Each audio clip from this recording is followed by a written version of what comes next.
Hola Luz, me da mucho gusto tener esta conversación contigo. Es un placer arrancar esta serie contigo, con una contadora experta como usted. Quiero contarte que esta es la primera de una serie de entrevistas en las que hablaré con personas de distintas profesiones sobre los capítulos del libro La transformación total de su dinero, de Dave Ramsey. Para empezar, quiero que hablemos de algunas ideas del primer capítulo. Esto nos hace pensar en cómo manejamos el dinero. Empecemos con una afirmación de Ramsey que me parece clave. Él dice, ganar en el campo tiene ese 80% comportamiento y 20% conocimiento, y que muchas personas saben lo que deben hacer pero no lo hacen. ¿Por qué crees que aún teniendo el conocimiento a las personas les cuesta tanto ponerlo en práctica con el dinero? Para la primera pregunta, yo creo que es ahí lo que yo pienso es que cuando hablan de comportamiento es qué tan dispuesta o qué tan metódica es una persona a ahorrar o a tener esa cultura de ahorro. Eso también va muy ligado al tema cultural, al tema socioeconómico.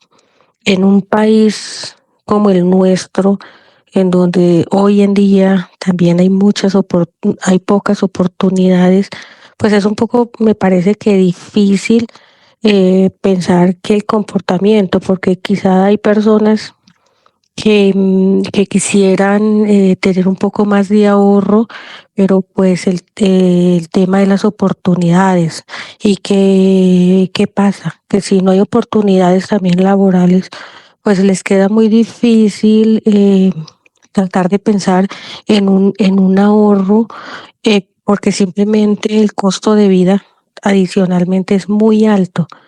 Sin embargo, si las personas tienen una cultura de ahorro, pueden ingeniarse para pensar un poco de cómo, por sus propios medios, empezar a hacer algún tema innovador o algo adicional a su trabajo. Hay gente que es muy recursiva, hay gente que es muy soñadora, hay gente que es muy creativa. Todo esto hace que tengan otra fuente de ingreso y que pues quizá también puedan inventarse em, en formas también de ganar dinero, de cómo invertir, así sea de a poquitos. Creo que cuando a eso se refiere con el comportamiento, es qué tanto las personas pueden ahorrar y qué tanto el conocimiento que tienen para hacerlo. Creo que todo eso se da también por temas también de oportunidades y temas también culturales. Y para cerrar la entrevista, quiero terminar con una frase que me llamó bastante la atención del libro. Es, si usted vive como nadie, después podrá vivir como nadie. Esta frase nos habla de sacrificio, como por ejemplo dejar de salir cada fin de semana para ahorrar más. ¿Tú crees que hoy la gente está dispuesta a hacer sacrificios para mejorar su futuro financiero? Pregunta me parece que va como muy ligada a la primera en cuanto a mi respuesta y es qué tanto las personas quieren sacrificar o están dispuestas a sacrificar para poder ahorrar y hoy en día depende de como desde el campo en que yo lo vea y es que puede ser que sí esté muy dispuesta a ahorrar mientras tenga un ingreso que le permita hacerlo, algún porcentaje, eh, no sé si menor, pero realmente en el porcentaje más alto de la población, precisamente porque estamos hablando que por lo menos si es en Colombia o en estos países latinoamericanos, el gran porcentaje de personas, pues es gente muy, pues digamos, de bajos recursos que no tienen la posibilidad de pronto a veces de ir a una universidad, que quizá de ellos trabajan para vivir o en donde de pronto son gente que tiene familia y mucha familia también quizá desempleada, unos hijos que mantener. Entonces es un poco difícil, pero y por el otro lado, el campo de los jóvenes, yo veo que los jóvenes no, digamos que en un promedio de qué, de 22 años, de 22 a 26 años, que es un promedio que inician su campo laboral, yo veo que ellos no están como muy dispuestos a sacrificar cosas por el ahorro, porque ellos piensan que como que el tema del ahorro lo pueden hacer más adelante.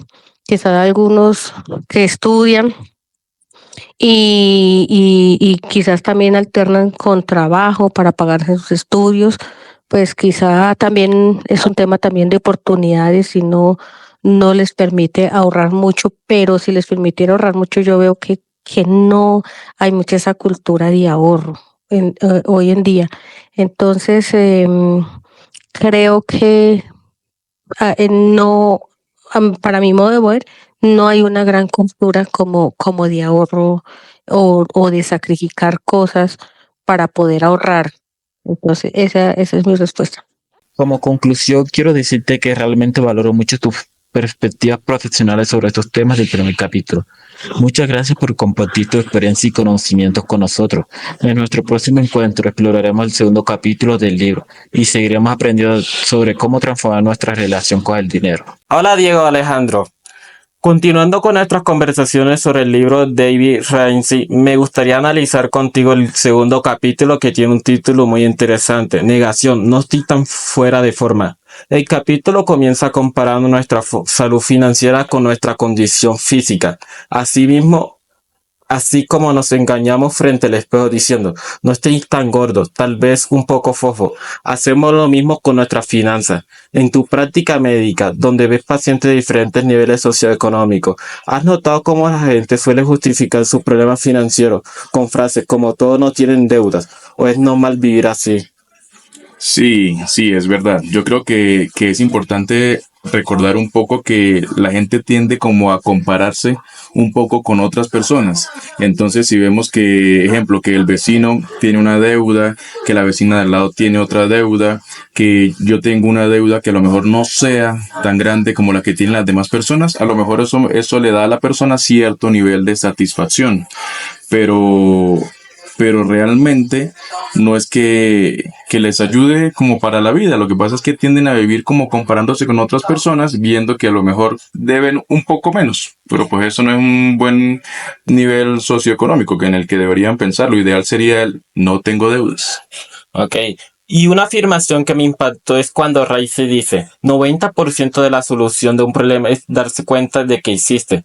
También cuenta la historia de Sarah y John, que pensaba estar bien hasta que ella perdió su empleo y descubrieron que estaba financieramente mal.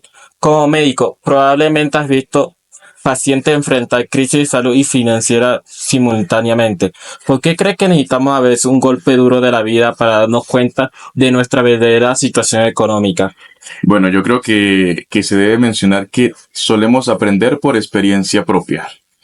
Y lamentablemente cuando nos cuentan qué se debe hacer, qué no se debe hacer, en ocasiones no hacemos caso. Ignoramos el consejo, ignoramos el comentario, porque aprendemos por nuestra propia experiencia. Y para culminar en el libro, Ramsey compara nuestra situación financiera con una rana en agua que se calienta lentamente. Dice, nos acostumbramos poco a poco a situaciones peligrosas sin darnos cuenta. En medicina, ¿has visto cómo los problemas de salud pequeños se ven graves cuando los pacientes los ignoran? ¿Crees que pasa lo mismo con los problemas financieros? Sí, sí, sin duda ocurre exactamente lo mismo, pues hasta que no nos damos cuenta de la gravedad del asunto, realmente no caemos en cuenta de las medidas que deberíamos tomar para que eso no llegara a suceder. Le quería dar las gracias por la conversación. Muchísimas gracias a ustedes.